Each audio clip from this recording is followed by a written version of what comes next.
Okay, so we're in the park right next door to Dunbar Community Center with my good friend Anthony Riley.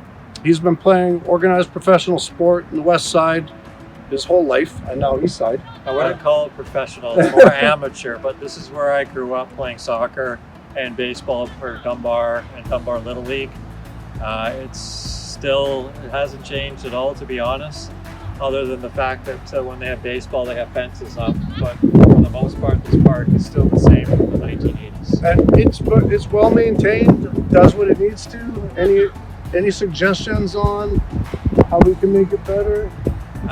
Personally, they do have room to maybe put in an outdoor pool, which I think is becoming a big feature in the city. More people want access to water on those hot summer days, so I would suggest something like that might work in this area because it is a big park. Is there a fountain down there at all? There's I remember water fountain you can drink out of, but there's no fountain. I remember that on rainy days it becomes a bit of a swamp over there. We could put the pool there, maybe. So it's a thought. We'll try to pull the community more, but we wanted to talk about this park, and I believe it's called Memorial. Yeah, Memorial West Park. We'll walk down and check out this pool area. Okay, so I ran into some park users here, some park lovers. They said they'd be happy to give their feedback on our idea.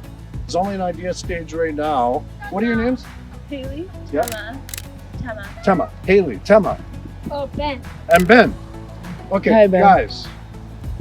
I want to know, thumbs up, thumbs down. What do you think of the idea of a pool in this park? Thumbs up. Yeah. Okay, so we have 3 supporters for this idea. So we're gonna walk down here, see if we can find a suitable area for it.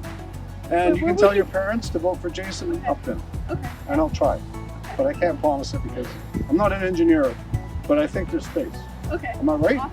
I think there's space down there. Yeah. So when you get to the back of the Dunbar Community Center and adjoining park, there's lawn bowling back here. I gotta say, I didn't think I ever knew that. We also have tennis courts and a couple diamonds. And I wanna say, I already got a phone call that said, hey, we know you're walking around Dunbar Community Center. Don't touch any of the baseball because we're all for the Dunbar Little League and we don't wanna mess with them. So we wanna support them. So if they are using these the way I hear, that's fantastic. Obviously, we would never dream of putting a pool in one of their diamonds.